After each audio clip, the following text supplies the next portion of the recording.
কি জ্বালা দিয়া গেলাম মোরে, নয়নের কাজল পরাণের বন্ধুরে, না দেখিলে পরাণ পরে। কি দুঃখ দিয়া গেলাম মোরে, নয়নের কাজল পরাণের বন্ধুরে, না দেখিলে পরাণ পরে, না দেখিলে পরাণ পরে। দেখেন, আপনি তো টাকা ভাঙতি করা বুঝেন, তাই না? সাপোজ 100 টাকার একটা নোট আপনি যদি দোকানদারের কাছে দেন, তাইলে সে আপনাকে হয়তো 2টা 50 টাকার নোট দিবে, অথবা 5টা 20 টাকার নোট দিবে, অথবা যে কোনো ভাবেই হোক আপনাকে ভাঙতি করায় দিবে। যদিও বাংলাদেশের দোকানদাররা এত ভালো না, তাও মনে করেন দিল। এই যে আপনি আপনার টাকাটাকে অন্য একটা টাকার সাথে ইন্টারচেঞ্জ বা বিনিময় করতে পারলেন, এই ব্যাপারটাকেই বলা হয় ফাঞ্জিবিলিটি। অর্থাৎ আপনি একটা জিনিসকে তার সমজাতীয় অন্য কোনো একটা জিনিসের সাথে বিনিময় করাইতে পারেন। যেমন আমাদের এই ফিয়াট কারেন্সিগুলো, সাপোজ ডলার, টাকা, এগুলো হইতেছে একটা ফাঞ্জিবল জিনিস। তারপরে ক্রিপ্টোর দিক থেকে চিন্তা করেন, বিটকয়েন, মনেরো, রিপল, এগুলো হচ্ছে যে এক একটা ফাঞ্জিবল জিনিস। এখন এমন কিছু ডিজিটাল অ্যাসেট আছে যেগুলাই খোদার দুনিয়ায় এক পিসই আছে। সো যেই জিনিসটা এক পিস, আপনি কিন্তু ওইটার বিনিময়ে অন্য কোনো কিছু আনতে পারবেন না, বা ওইটার সমজাতীয় বা সমমানের অন্য কোনো কিছু দিয়ে এটাকে রিপ্লেস করতে পারবেন না। তার মানে কি হইলো? এই জিনিসটা ফাঞ্জিবল না, অর্থাৎ এটার ফাঞ্জিবিলিটি নাই। তো যেই জিনিসের ফাঞ্জিবিলিটি নাই, এটাকে আমরা বলবো নন ফাঞ্জিবল। আর যখন আপনি কোনো ডিজিটাল অ্যাসেটকে এরকম নন ফাঞ্জিবল একটা ট্যাগ লাগাই দিবেন, তখন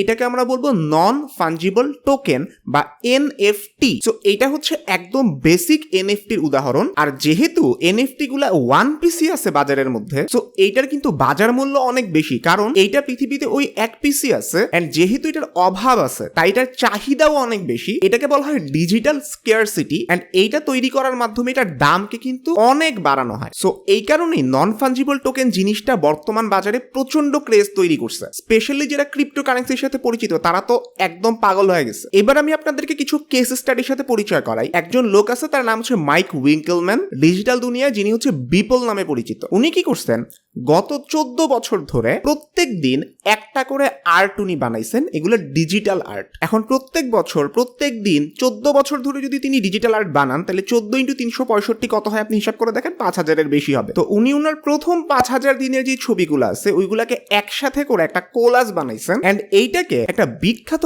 অকশন হাউস ক্রিস্টির নিলামে বিক্রি করছেন। এন্ড এই ছবিটা বিক্রি হয়েছে $69 মিলিয়ন।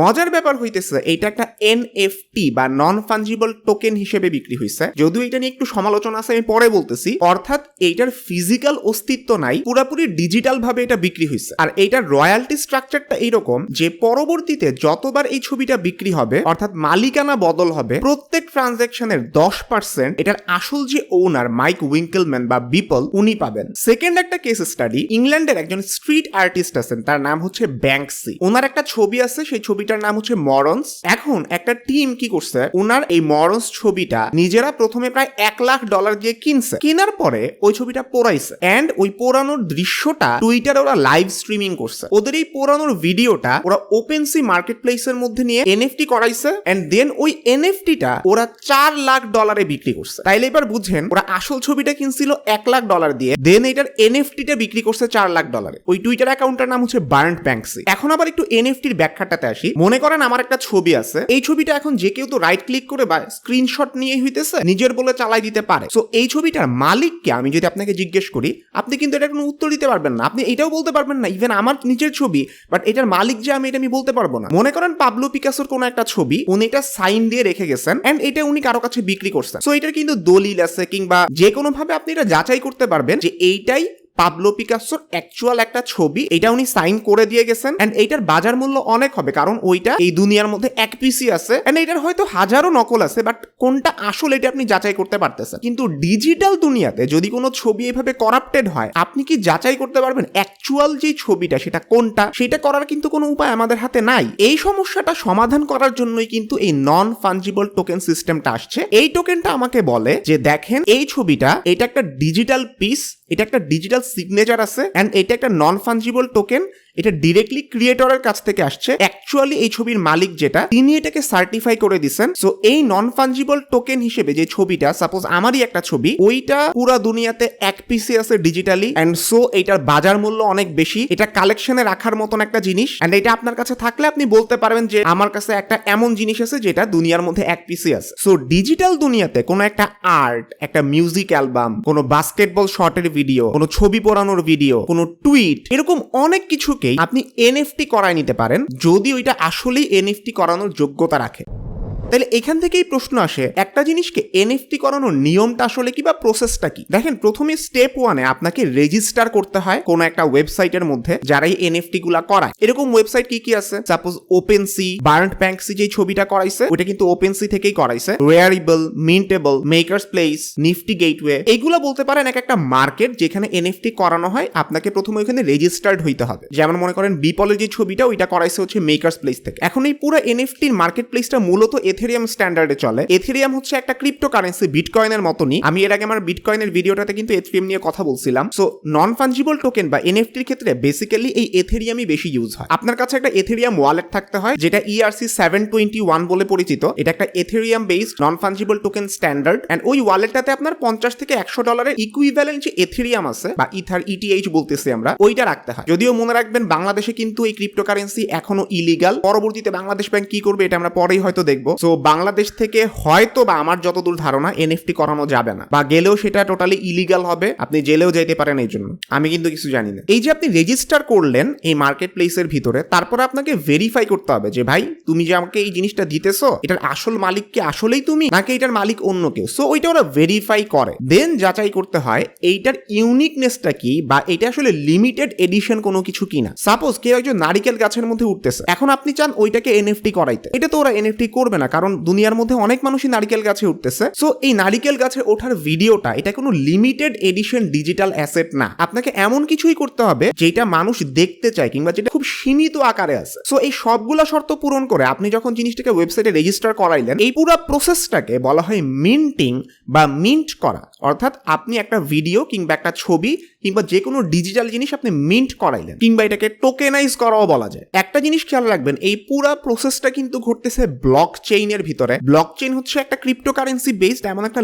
লেজার বা হিসাব, একটা ডিজিটাল লেজার আপনি বলতে পারেন, যেটা একটা থার্ড পার্টি অর্থাৎ বায়ার আর সেলারের মধ্যবর্তী একটা জায়গা, কিন্তু খুবই ট্রাস্টেড, কারণ এটা পুরোটা কম্পিউটার কোডেড। ব্লক চেইন কিন্তু আজকের দুনিয়ায় প্রচন্ড বিখ্যাত একটা কনসেপ্ট, এন্ড প্রচুর পরিমাণে ইউজও হইতেছে। যারা ক্রিপ্টো সাভি তারা খুব ভালো মতনই জানেন। এন্ড এইখানে লেনদেনটা পুরোপুরি হচ্ছে ক্রিপ্টোকারেন্সি বেসড। আর যদি এনএফটি নিয়ে করেন সেটা তো এথেরিয়াম বেসড। এখন স্টেপ 2-তে আপনি তো জিনিসটা রেজিস্টার করাইলেন, এখন আপনি এটাকে উন্মুক্ত করে দিবেন বিক্রি করার জন্য। কিন্তু এই বিক্রিটা আপনার নর্মাল বাজারের বিক্রির মতন না। নর্মাল বাজারে কি হয়, সাপোজ আপনি একটা জিনিস বিক্রি করতে গেছেন, আপনার সাথে দরদাম করা হবে। যে এই জিনিসটা কিনবে সে বলবে একটা প্রাইস, আপনি বলবেন আরেকটা প্রাইস, দেন দুইজনের নেগোসিয়েশনের মাধ্যমে একটা জায়গায় এসে প্রাইসটা সেট হবে। ব্লক চেইন এরকম হয় না। ব্লক চেইনের মধ্যে আপনার কিছু টার্মস এন্ড কন্ডিশনস থাকে, এন্ড ওইগুলা টোটালি কম্পিউটারের ভিতরে হার্ড কোডেড থাকে, এন্ড যে কিনবে বায়ার যিনি, তার পক্ষ থেকেও কিছু একটা থাকে। এই পুরো জিনিসটাকে ব্লক চেইন নিজে কন্ট্রোল করে, এন্ড যাচাই বাছাই করে, এন্ড দেন বায়ার আর সেলারের মধ্যে একটা কানেকশন তৈরি করে, এন্ড একটা রাইট প্রাইসে আপনার যে এনএফটিটা আছে সেটা বায়ারের কাছে বিক্রি করা হয়। এই প্রসেসটাকে বলা হয় স্মার্ট কন্ট্রাক্ট।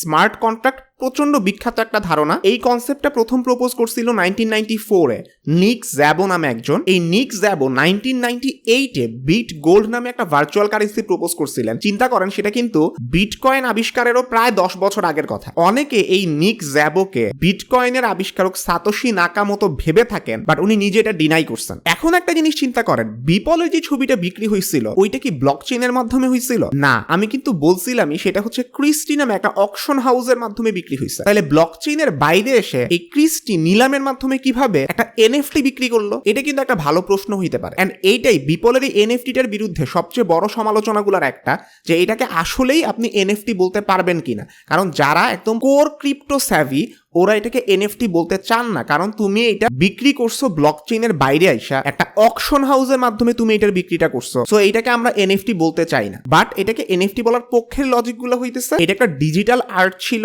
যদিও এইটাকে অকশনের মাধ্যমে বিক্রি করা হয়েছে, এটার পেমেন্ট হয়েছে এথেরিয়ামের মাধ্যমেই, অর্থাৎ ক্রিপ্টোকারেন্সি বেসডই, এন্ড দেন এটাকে কিন্তু মেকার্স প্লেসে যে আলাদাভাবে রেজিস্টার করায় এনএফটি করানো হয়েছে বা টোকেনাইজ করানো হয়েছে বা মিন্টিং করানো হয়েছে। সো এইভাবে যখন ব্লকচেইনের বাইরে যে কোনো একটা এনএফটির বেচা কেনা হয়, এটাকে অফ চেইন ট্রানজাকশন বলে। এটা যারা ক্রিপ্টোকারেন্সি নিয়ে অনেক ভালো পড়াশোনা করেন তারা হয়তো এটাকে এনএফটি নাও বলতে পারেন। ক্রিপ্টোকারেন্সির প্রতি অনেক মানুষেরই আলাদা একটা আবেগ আছে, এটা আমি জানি, কোনো সমস্যা নাই। এখন বিপলের এই আর্টটা যে $69 মিলিয়ন বিক্রি হয়েছে, এইটার মাধ্যমে সে পৃথিবীর বর্তমানে লিভিং বা জীবিত আর্টিস্টদের মধ্যে সবচেয়ে এক্সপেন্সিভ 3 নাম্বার আর্টিস্ট হয়ে গেছেন। প্রথম যিনি, তার নাম হচ্ছে জেফ কুন্স। ওনার একটা স্কাল্পচার আছে বা ভাস্কর্য, এটা হচ্ছে স্টেইনলেস স্টিলের বানানো, নাম হচ্ছে র্যাবিট, এটা হচ্ছে 1 নম্বরে আছে। 2 নম্বরে হচ্ছে ডেভিড হকনি, তার একটা আর্ট আছে, এটা পপ আর্ট, এটাকে বলে পোর্ট্রেট অফ অ্যান আর্টিস্ট, এইটা আছে 2 নম্বরে। আর বলা যায় প্রথম একটা এনএফটি যেটা এত বেশি দামে বিক্রি হয়েছে এন্ড এটা ইন টোটাল 3 নাম্বার জায়গা দখল করে আছে। খেয়াল করেন প্রথম দুইটাও কোন অকশন হাউসে বিক্রি হয়েছে? ক্রিস্টির অকশন হাউসে কিন্তু বিক্রি হয়েছে। এখন আসা যাক এই এনএফটির সুবিধা কিংবা অসুবিধাগুলো নিয়ে। সুবিধাগুলোর মধ্যে প্রথমেই তো আছে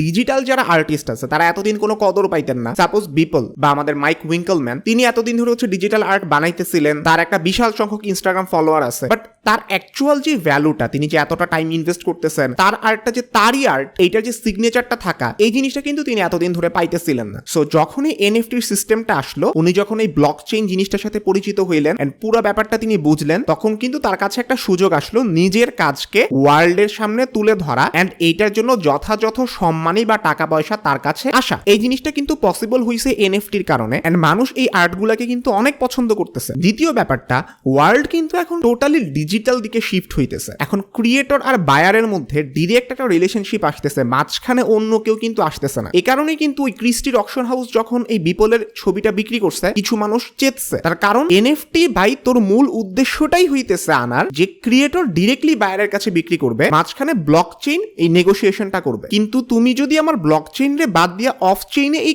ট্রানজাকশন গুলা করো, তাইলে আমার এই ব্লকচেইন টেকনোলজিটা রাখার মানে কি? তাইলে এই এনএফটি নিয়ে আসলে এত লাফালাফির মানে কি? ব্লকচেইনের মাধ্যমে ট্রানজাকশন করলে কিন্তু অনেক সুবিধা আছে। আপনি ইনস্ট্যান্টেনিয়াসলি কিন্তু লেনদেনটা হয়, যখনই বিক্রি হবে সাথে সাথেই কিন্তু টাকাও আসবে, আবার আর্টটাও যে কিনতেছে তার কাছে চলে যেতেছে। সো এটা অনেক সময় বাঁচায় এন্ড ক্রিয়েটর অ্যাকচুয়াল টাকাটা পায় কোনো মধ্যস্বত্বভোগীকে টাকা না দেওয়ার মাধ্যমে। আর থার্ড পার্টিটা এখানে যেহেতু ব্লকচেইন, এটা খুবই ট্রাস্টেড একটা থার্ড পার্টি, সবাই এটাকে বিশ্বাস করে যেহেতু কম্পিউটার কোডেড এন্ড এটার অ্যালগোরিদমটা সব জায়গাতেই কিন্তু অনেক বিখ্যাত। পরের সুবিধাটা হইতেছে এটা টোটালি নতুন একটা মার্কেট প্লেস তৈরি করছে। আপনি দেখেন এই যে বিপলের একটা ভিডিও, একটা 10 সেকেন্ডের ভিডিও, যেখানে হয়তোবা ডোনাল্ড ট্রাম্প ন্যাংটা হয়ে শুয়ে আছে মনে হইতেছে, এইটা $6.6 মিলিয়ন বিক্রি হয়েছে একটা এনএফটি হিসেবে। এই ভিডিওর এক্সপেরিয়েন্সটা আপনি কিন্তু কখনো ফিজিক্যালি দেখাইতে পারবেন না, যে আপনি কিন্তু ভিডিওটাকে ধরতে পারবেন না বা অন্য কোনো ভাবে এটার ফিলিংসটা নেওয়া পসিবলই না। এটা শুধুমাত্র ডিজিটাল স্পেসে আপনি এই ফিলিংসটা নিতে পারেন। সো এটা এমন একটা মার্কেট প্লেস তৈরি করতেছে যেটা এর আগে হয়তো কোনোদিনই পসিবল হয় নাই এন্ড এইখানে ক্রিয়েটর তার ন্যায্য মূল্যটা পাইতেছে। সো এটা অনেক বড় একটা এক্সাইটিং জিনিস। এরপরে যে সুবিধাটা, এটা হচ্ছে ডেমোক্রেটাইজেশন অফ ওনারশিপ বলে। তার মানে এতদিন পর্যন্ত দেখা যেত আর্টের মালিকানা যাদের কাছে থাকে, এটা খুবই পোলারাইজড একটা গোষ্ঠী, ওরা নিজেদের প্রভাব প্রতিপত্তি খাটায় আর্টগুলাকে নিজেদের কাছে কুক্ষিগত করে রাখে। যেমন একটা স্ট্যাটিস্টিক্স বলে আমেরিকান মিউজিয়ামগুলোতে যে মেজর কালেকশন গুলো আছে তার 87% হইতেছে পুরুষদের দখলে, আর তার মধ্যে 85% হচ্ছে শ্বেতাঙ্গ পুরুষদের দখলে। আপনি যখন এনএফটি জিনিসটা আনবেন, এটাকে যখন সবার কাছে উন্মুক্ত করে দিবেন এন্ড যিনি কিনবে তার টার্মস এন্ড কন্ডিশন, এখানে কোনো পক্ষপাত দুষ্ট থাকবে না। অর্থাৎ আমার হয়তো কোনো পলিটিক্যাল পাওয়ার আছে কিংবা আমার এর আগে কোনো ইকোনমিক পাওয়ার আছে, কিংবা আমি কোনো না কোনো ভাবে পুরো আর্টের সেলিংটা কিংবা বাইং প্রসেসটাকে ইনফ্লুয়েন্স করতে পারি, এরকম ভাবে ম্যানিপুলেশনের সুযোগ হয়তো আমার কাছে আছে, এটা ব্লকচেইনে কখনো করা যাবে না। সো এর মাধ্যমে কি হইতেছে, সব ধরনের মানুষ, কালো সাদা যে কোনো ধর্মেরই হোক মানুষ, সবাই এই বাইং প্রসেসটাতে অংশগ্রহণ করার সুযোগ পাইতেছে এন্ড এইটার মালিক যে কেউ হইতে পারে যদি সে ওই টার্মস এন্ড কন্ডিশন গুলো পূরণ করতে পারে। আপনি ইনফ্লুয়েন্স করতে পারেন, আপনি ম্যানিপুলেট করতে পারেন দেখে আপনিও আর্টটা পাবেন। ব্লকচেইন এটা সাপোর্ট করে না। সো এইখানে মালিকানার একটা ডেমোক্রেটাইজেশন ঘটতেছে বা গণতন্ত্রায়ন ঘটতেছে। কেবলমাত্র একটা নির্দিষ্ট গোষ্ঠীর মানুষই আর্টের মালিক হইতে পারবে, এই ধারণাটা এখন এনএফটির ক্ষেত্রে আর খাটবে না। সো এইটা একটা ভালো দিক। অসুবিধাগুলোর মধ্যে প্রথমেই হইতেছে ডিজিটাল থেফট হইতে পারে। অর্থাৎ মনে করেন জ্যাক ডরসির একদম প্রথম যে টুইটটা আছে সেটা ধারণা করা হইতেছে সামনে $2.5 মিলিয়ন এনএফটি হিসেবে বিক্রি হবে। এখন যদি কেউ আপনাকে বলে যে দেখেন এটা আমার একটা এনএফটি, আপনি এটা কিনেন, এমনও তো হইতে পারে সে এই এনএফটিটা করানোর আগে মূল যে ক্রিয়েটর, সাপোজ আমারই একটা ছবি অন্য কেউ একজন এনএফটি করাইছে, সে আমার কোনো অনুমতি নেয় নাই। সো এখানে কিন্তু ডিজিটাল চুরির একটা সম্ভাবনা থাকে, এন্ড যিনি বায়ার তিনি এখানে কিন্তু প্রতারিত হইতে পারেন, এবং অ্যাকচুয়ালি যিনি এই জিনিসটার মালিক বা যার আসল টাকাটা পাওয়ার কথা ছিল তিনি হয়তো টাকাটা থেকে বঞ্চিত হইতে পারেন। যদিও এটা রেজিস্টার করানোর আগে ভালো মতনই ভেরিফাই করানো হয়, তবুও এটার মূল একটা সমালোচনা হচ্ছে এই যে ডিজিটালি এখানে চুরি হইতে পারে ভেরিফিকেশন প্রসেসের মধ্যে যদি কোনো ঝামেলা হয়। দ্বিতীয় অসুবিধাটা, যখনই এনএফটির এরকম ট্রানজাকশন হয়, ক্রিপ্টোর কিন্তু বড় একটা অসুবিধা হইতেছে এটার কার্বন ফুটপ্রিন্ট, অর্থাৎ যতবারই ট্রানজাকশন হইতেছে, যত বেশি মাইনিং হইতেছে, এটার কিন্তু কার্বন প্রোডাকশনটা অনেক বেশি পরিমাণে বাড়তেছে। এন্ড ওয়ার্ল্ডের জন্য আপনারা তো জানেনই যে কার্বন প্রোডাকশনটা কতটা খারাপ। সো এনএফটির যে এনভায়রনমেন্টাল কস্টটা আছে এটাও কিন্তু আমাদেরকে একটু খেয়াল রাখতে হবে। তৃতীয় যে অসুবিধাটা, ব্লকচেইনের বাইরে যদি কোনো ট্রানজাকশন হয়, অর্থাৎ অফ চেইন ট্রানজাকশন যেগুলোকে বলতেছি, এগুলো যে সবসময় ক্রিস্টির মতন ফেয়ার হবে ব্যাপারটা কিন্তু ওইরকম না। এমনও তো হইতে পারে যে ক্রিস্টির মতন অকশন হাউস পরে 10% করে যে উইঙ্কেলম্যানকে রয়্যালটি গুলা দিতেছিল ওইটা হঠাৎ করে বন্ধ করে দিল, কারণ এটা তো ব্লকচেইনের মতন কোডেড না। অকশন হাউস চাইলে যে কোনো কিছু যে কোনো সময় করতে পারে। হ্যাঁ, এটার জন্য হয়তো সে কেসও করতে পারে, অর্থাৎ বিপল হচ্ছে যে ক্রিস্টির বিরুদ্ধে কেস করতে পারে, বাট এই ঝামেলাগুলো একজন ক্রিয়েটর কেন নিবে? সো অফ চেইন ট্রানজাকশন যদি হয় সেখানে কিন্তু প্রতারণার একটা চান্স থাকে, এইটা একটা অসুবিধা হইতে পারে এনএফটির ক্ষেত্রে। 4 নাম্বার অসুবিধা, এই এনএফটি তে কিন্তু একটা রিস্কও আছে, যে অনেকেই বলতেছে, ইভেন বিপলও বলতেছে যে এটা একটা বাবল হইতে পারে, অর্থাৎ হঠাৎ করে ক্রেজ আসছে, সবাই এটা নিয়ে অনেক লাফালাফি করতেছে, এক সময় হয়তো হঠাৎ করে এটার দামটা পড়ে যাবে। Is it a bubble? I think there is a very good chance. There could be a bubble. যেমন করে হচ্ছে বিটকয়েনের ক্ষেত্রে আমরা হয়তো এরকম একটা রিস্ক চিন্তা করতেছি, কিন্তু বিটকয়েন এখনো কমে নাই। আমি লাস্ট দেখলাম হচ্ছে প্রায় 1 বিটকয়েন সমান 50-র উপরে চলে গেছে। বাট হইতেও তো পারে এরকম একটা বাবল তৈরি হয়েছে এনএফটি নিয়ে। এই জিনিসগুলোকে ফ্যাড বলে, এফএডি। পরে দেখা যাবে যারা এত টাকা দিয়ে হচ্ছে এনএফটিটা কিনছে ওরা পরে একদম সর্বস্ব হারা হয়ে যাবে। সো এরকম কিছু অসুবিধা থাকতে পারে। এখন এনএফটি রিলেটেড কিছু কোশ্চেন থাকতে পারে আপনাদের, যেমন একটা কোশ্চেন এরকম যে একটা এনএফটি এইটার কি মাল্টিপল ওনার হইতে পারে, যে একটা এনএফটি কিন্তু মালিক অনেকজন, এরকম কি হওয়া পসিবল কিনা? হ্যাঁ, পসিবল। একটা এক্সাম্পল হইতেছে এনএফটির একদম শুরুর দিকের যে সফল এক্সাম্পল গুলো দেওয়া হয় তার মধ্যে একটা হচ্ছে প্যাসকেল বয়ার্ট নামে একজন স্ট্রিট আর্টিস্ট আছেন। ওনার একটা আর্ট আছে, তার নাম হচ্ছে লিবার্টি লিডিং দ্য পিপল। এই আর্টটাকে উনি এনএফটি করাইছিলেন। উনি ওই এনএফটির মালিকানাটাকে 100 পিসে ভাগ করছেন, এন্ড প্রত্যেক ভাগকে উনি 0.5 এথেরিয়ামে বিক্রি করছিলেন। সো তার মানে হইতেছে একটা এনএফটির মালিক অনেকজন হইতে পারে। এই সেম প্যাসকেল বয়ার্টি ফেব্রুয়ারি 26 আরেকটা আর্ট বিক্রি করছেন, এটার নাম হচ্ছে contemplation of the red gesture. এইটা উনি বিক্রি করছেন 75 এথেরিয়ামে। এটা প্রায় $1,12,000 সমান। এখন একটা প্রশ্ন হইতে পারে যে এনএফটি যে জিনিসগুলো করানো হইতেছে এটা তো আমি ডিরেক্টলি ইন্টারনেটের মধ্যে দেখতেই পাইতেছি এবং একদম ফ্রিতে দেখতে পাইতেছি। সাপোজ একটা ভিডিও এটা ইউটিউবে আছে এন্ড এটাকে আপনি এনএফটি করাইলেন, এটা তো ইউটিউবে ফ্রি দেখা যায়, তাহলে আপনি এটাকে এনএফটি করাইতেছেন কেন? এত টাকা খরচ করে হচ্ছে একটা এনএফটি কেন কিনবে মানুষ?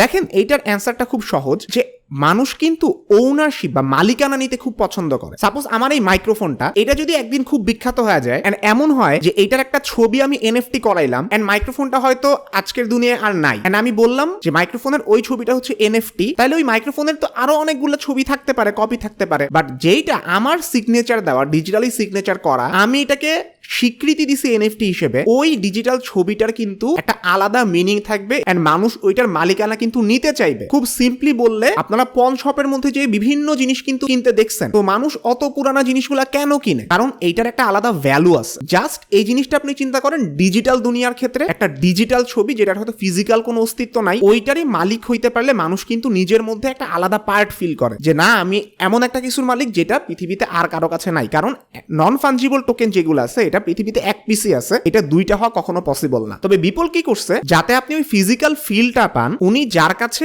ওর যে আর্টটা আছে দ্য ফার্স্ট 5000 ডেজ, যেটা $69 মিলিয়ন বিক্রি হয়েছে, ওইটার একটা ফিজিক্যাল কপিও সিগনেচার সহ ওই বায়ারের কাছে পাঠাই দিচ্ছেন, যাতে ওই ফিলিংসটা আসে যে না, আমার কাছে কিছু একটা আছে। সো ঠিক আছে, আপনি হয়তো ফ্রিতে জিনিসটা দেখতে পাইতেছেন ইন্টারনেটের মধ্যে, বাট আপনি ওই জিনিসটা ওন করেন না, আপনি ওটার মালিক না। যে মালিক সে এইটা ওন করে, তার নিজের কাছে রাখা তার নিজের একটা ভালো ফিল হয় এন্ড সে হয়তো পরে এটা আরো বেশি দামে বিক্রি করতে পারবে অন্য কারো কাছে যার এটা নিয়ে আগ্রহ আছে। সো এটা টোটালি নতুন একটা কনসেপ্ট, পুরো ডিজিটাল দুনিয়াকে আপনাকে নতুন ভাবে চিন্তা করতে হবে, মালিকানাকে আপনার নতুন ভাবে চিন্তা করতে হবে। এখন এনএফটি আর বিটকয়েনের মধ্যে পার্থক্য কি দেখেন, বিটকয়েন হচ্ছে ফাঞ্জিবল, বিটকয়েনের ফাঞ্জিবিলিটি আছে, দুইটা বিটকয়েন কিন্তু হুবহু একরকম হইতে পারে, কিন্তু দুইটা এনএফটি কখনো হুবহু একরকম হবে না। সো এনএফটি আর বিটকয়েন কিন্তু একরকম না। এনএফটি কে আমি যতদূর এখন পর্যন্ত দেখছি আপনি কারেন্সি হিসেবে ইউজ করতে পারবেন না, বাট বিটকয়েন কিন্তু একটা ডিজিটাল মুদ্রা বা ডিজিটাল কারেন্সি। এনএফটি হচ্ছে একটা কালেক্টিবল জিনিস যেটা দিয়ে আপনি হয়তো পরে টাকা পয়সা কামাইতে পারবেন, ইটস নট এ কারেন্সি। আরেকটা কোশ্চেন হইতে পারে আপনি কি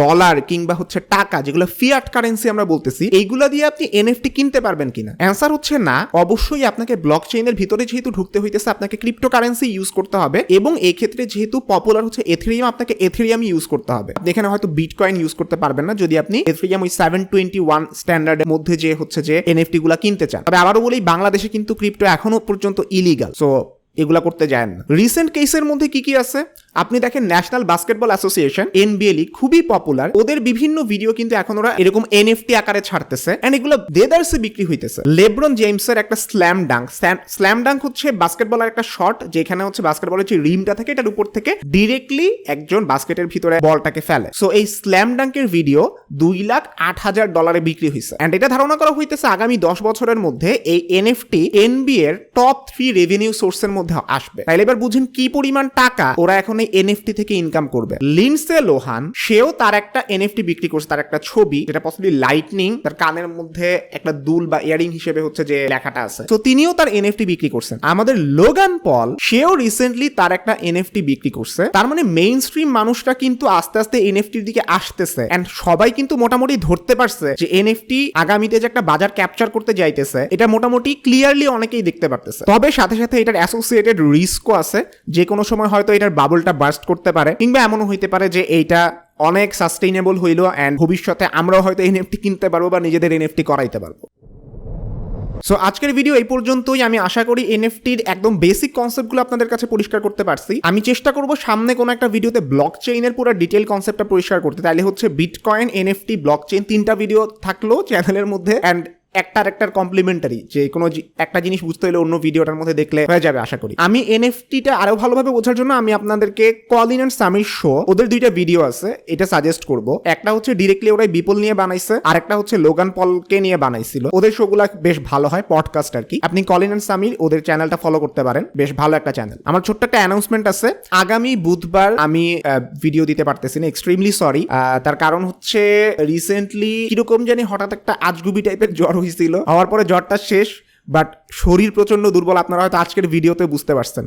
সো চাইতেছি যে একটু ভালো মতন রেস্ট নিয়ে হচ্ছে তারপর আবার বানাবো, কারণ কন্টিনিউয়াসলি কত সপ্তাহ ধরে হইতেছে আমি প্রত্যেক উইকে একটা করে ভিডিও দিতেছে, আমার একদম ডিরেক্টলি মনেও নাই, মাঝে মাঝে এক উইকে একটা বেশিও ভিডিও দিছি। সো ওইটাকে একটা কমপ্লিমেন্টারি জিনিস ধরে নিতে পারেন। সো এর পরের বুধবার আমি ভিডিওটা দিতেছি না, বাট আমি তারপরে হয়তো আবার পোষায় দিব, কোনো সমস্যা নাই, টেনশন নিয়েন না। জ্বরটা মনে হয় রোস্টিং ভিডিও করতে, মানে ওই রোস্টিং এর যে ভিডিওটা বানাইছিলাম না, ওই রোস্টিং এর ভিডিওগুলো দেখতে দেখতেই হইছে আমার যতদূর মনে হয়। আরেকটা জিনিস, বইমেলা চলে আসছে, আমার লেখা যে বইটা পদ্মা সেতু, এটা আপনারা পাবেন ইউপিএল এর প্যাভিলিয়ন নং 17, 17-তে এবং প্রকৃতি পরিচয় প্রকাশনী স্টল নং 170-এ। আমি বইয়ের রকমারি লিঙ্কটা আমাদের পিন কমেন্টের মধ্যে দিয়ে দিতেছি, সো আপনারা ডিজিটালিও হচ্ছে এটা কিনতে পারেন। সো আপনার যদি এই চ্যানেলের কন্টেন্টগুলো ভালো লাগে আপনি সাবস্ক্রাইব করে রাখতে পারেন, আর পাশে থাকা বেল আইকনটা ক্লিক করতে কখনোই ভুলবেন না। আমি প্রতি বুধবার বিকেল 5টায় ভিডিও আপলোড করে থাকি, তবে নেক্সট বুধবার ভিডিও আসতেছে না, খুবই দুঃখজনক। দেখা হবে ইনশাল্লাহ পরবর্তী বুধবার বিকেল 5টায়। ততদিন পর্যন্ত ভালো থাকবেন, সুস্থ থাকবেন, আমার জন্য দোয়া করবেন। আল্লাহ হাফেজ।